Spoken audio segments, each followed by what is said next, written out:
24 జనవరి 2024 బుధవారము. ఈరోజు చంద్రబలం ఉండే రాశులు ఏంటి? ఈరోజు పునర్సు నక్షత్రము మిథున రాశిలో ఒక పాదము, మూడు పాదాలు కర్కాటక రాశిలో ఉంటుంది. ఈరోజు చంద్రబలం బాగుండే రాశులు ఏంటంటే మేషము మరియు మిథునము, సింహము,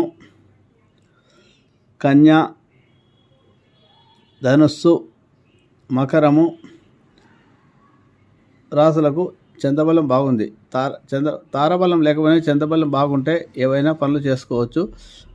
అయితే గురు నక్షత్రం కాబట్టి కిలోబావు శనగలు దానం చేసి దక్షిణతో సహా ఏవైనా పనులు చేసుకుంటే మీ పనుల్లో మీకు సత్ఫలితాలు కలుగుతాయి, విజయం కలుగుతుంది. ఈరోజు